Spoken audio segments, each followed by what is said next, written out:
Okay, let's be real. I can't be the only one out there who finds Polaroids a little creepy.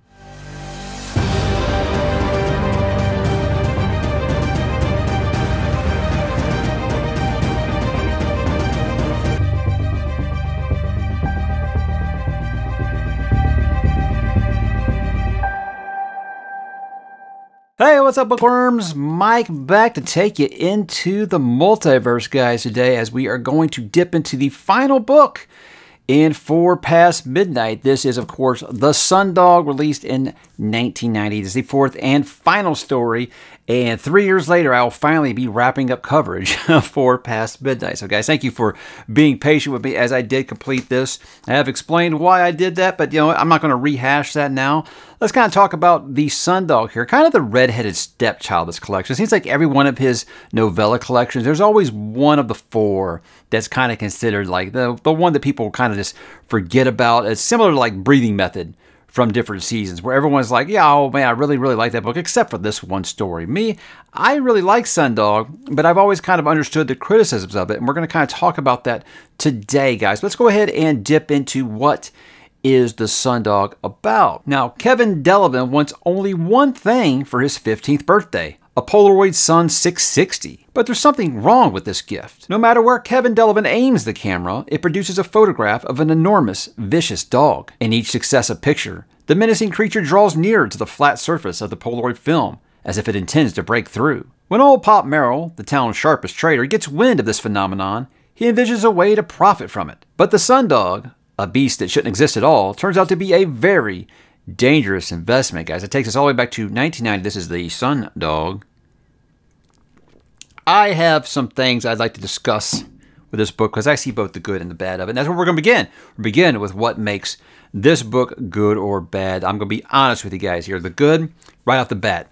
80s nostalgia. This was perfect for me. I was very close to the age of Kevin is when he begins this book here in 1990. I was 12, but there's kind of similar age. 15, 12, 15. It's a crapshoot when it comes to Stephen King because we are dealing with a guy who is much generally older than that. But I've always said one of the things he does great is he writes the way that kids talk to each other. Now, there isn't a bunch of that in this one, but there is a bunch of that coming of age stuff that I think King is just the master of. And there's a little of that there. A lot of pop culture references to 80s things, and obviously Polaroids. Now with me, I think that the idea of Polaroid cameras, the Polaroid pictures, there's just something about it's always kind of creeped me out. Just flipping the pictures, and I don't know, there's something you'll just look at them, and it's the way the flashes and the bag just looks, there's something more eerie about it than regularly developed film to me. I've always thought that, and that was before Insidious came out, the James Wan movie. Now, Insidious, I think maybe that's why it hit so close to home with me, because the idea of Polaroids do play a big part. I mean, I really don't want to spoil. If you haven't watched Insidious yet, guys, please go do it. I think that really played around with the idea of Polaroids being extra creepy. And I just think that that's one of the things that is just always creeped me out a little about this story, because we had a Polaroid camera when I was a kid. Parents stopped letting us use it because the film was stupid expensive, and we would burn through that in like a day. But yeah, it's just something about King always finds some way to creep us out. He can take these inanimate objects and make them the biggest, scariest bad guy in anything he's ever written. And I think he just continues to be amazing at that. The atmosphere, the build-up, the sense of dread in this one are just on point. Now with this one, it happens in the same town. We're back in Castle Rock here, so it's happening in the same town as Cujo. So you start talking about, oh, hey, there's this Polaroid picture and this big creepy dog starting to come out. And everybody's like, oh, okay, yeah, you still remember what happened. Because we're only a few years removed from, 5-7 years removed from Cujo at this point. You would think that Cujo would just be pretty much an urban legend almost in the town of Castle Rock at that point. So did it actually happen? But you think this kid's only 15. People might be like, oh, yeah, he just learned about Cujo, and now he's having nightmares about it. Usual stuff. Just a stupid kid. He's not, he's just using his imagination again. But it makes sense of why no one would actually believe what's going on outside of, hey, you're telling me there are Polaroids coming to life and it's coming to get you, basically. But I really think that this book feels almost like a prequel to Needful Things, which is really cool because, I mean, I love Needful Things. That's what he would write right after this. And I felt like, we're getting that small town feel. You kind of got like, the little trader shop or whatever, because you got Pop Merrill in it, who's another character that ties into needful things. So it's one of those things where I really feel like, okay, he's setting the stage for what he would eventually do in needful things. Now, this is on a much smaller scale. Obviously, it is needful things has just dozens and dozens of characters. But this, I mean, anytime King can take us back to Castle Rock, I just fit right back in on those streets, and I'm looking for every single little tie-in and Easter egg I can find. This book has a lot of them, but guys, not everything is good about this. I have heard a lot of the criticisms, and I agree with some of them. Look, the plot is kind of thin for a Stephen King book. Now, this is a novella. It's only 200 pages long. It's all about the ticking clock with this one. This one, every time he takes a picture, that big bad dog is getting closer and closer and closer. And that's scary. That's what this is about. It's about building the dread. It's about going up against that clock. We are running out of time to figure out this problem, because we are really, really in trouble if that dog gets to the point where he's breaking out of the film, right? But I mean, it is one of those where it's not a ton of plot. It really is just about, what are we going to do? You're really just wanting the clock to stop here. But many argue that this should have been a short story instead of novella, that he basically took a short story and stretched it to 200 pages to kind of make it feel like a novella. I can understand that. I feel like it's kind of a tweener. It feels like it's one of those that's, probably not enough of a story to do a novella out of, but it's too much of a story to do a short story out of. So it's kind of, I think this one probably would have hit the sweet spot about 130, 140 pages instead of 200, I think. But I do understand that. And guys, stop me if you've heard this before. The ending is very divisive. I'm okay with it. I felt like everything in 4 ℏ kind of almost had somewhat of a cliffhanger of an ending. Some I feel like you can say, okay, it had a definitive ending, but there is that one little hanging thread that has you questioning things. So it's not so much, I feel like it's just kind of like a cliffhanger, as much as you just see that, maybe sometimes our characters don't live happily ever after. And I said, that's always just going to be the problem with Stephen King. If he writes a happy ending, it's too Disney. If he writes a dour ending, well, hey, I need some hope in my life. If he writes an ambiguous ending, it's, oh, he chickened out. He couldn't end it. I just feel like at this point, he had established himself as no ending he was going to write was going to make anybody happy. And so he's just going to kind of go with what he wants to go with. And this one, I felt like out of all 4 stories, this might have been the one that kind of left you kind of feeling like heebie-jeebies a little bit the most after you finished reading it. And I felt like it was the perfect place to kind of end this story. But yeah, a lot of people will say that, they wish that they could, take a Polaroid of this and then burn it from existence, because they don't really like this story. I've never understood the pure hatred for this story.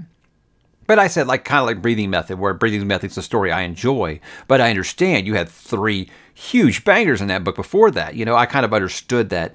With this one, I don't feel like it's quite on that level. I feel like it's a pretty even bag most of the way. I do think it is my least favorite story out of this book, but I never really understood the pure just hatred for it. I still had a good time with it. And again, maybe it's just because I do admittedly find Polaroids just a little creepy. But guys, why should you read it? Well, I think if you've ever found Polaroids a bit off, obviously, that's going to be one. But, if you've read and you like needful things and you kind of want a little bit of a precursor, because I have people all the time, what should I read before I read this book by Stephen King? They started asking me that, not just about Dark Tower. They started asking me about any book now. And I always say, I think with this one, I think if you've read The Body, if you read any of the Castle Rock stories, but mainly The Body and The Dark Half, because The Body has a relation of Pop Merrill in it. And then The Dark Half was the introduction to Sheriff Pangborn, who does always make his... anytime because after Bannerman died, you had the Pangborn take over for him, and he does kind of always pop up in this one. I think of this one, he's just mentioned. I don't think he appears, but it'll give you an idea for who that is.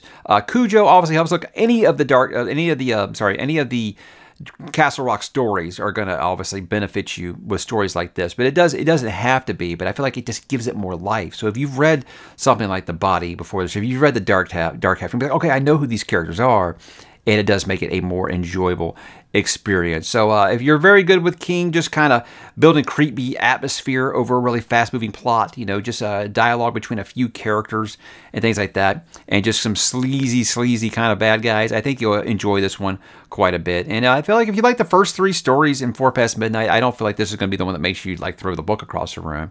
It might be your least favorite, as it is mine, but you'll still find it enjoyable, I think, because he is very much, you could tell he was kind of on a roll getting back into the horror when he was writing 4 ℏ, and I think that kind of shows through here. So if you enjoyed ℓ𝕬𝕣𝕠𝕟𝕬𝕬, you enjoyed Secret Garden, Secret Window, you enjoyed The Library Policeman, I think you're going to be quite satisfied with this as the capper.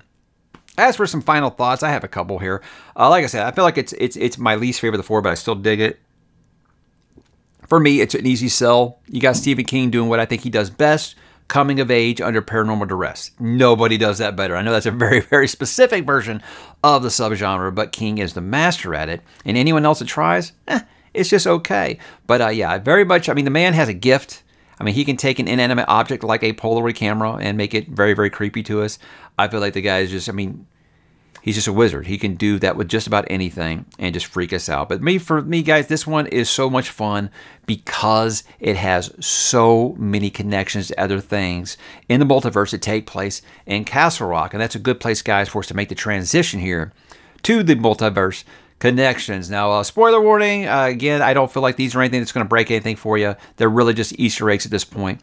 But, you know, if you want to be completely fooled, I guess, or want nothing to know anything, I have to put that spoiler warning up just because I'll have someone say that I ruined their life, because that's what I love to do here. Dead Zone, Cujo, The Body, The Dark Half, Needful Things, these all take place in Castle Rock. So obviously you're going to have that big connection there. I love Castle Rock stories. I think they are all just top-notch stuff. And you will see references to every one of those books in here.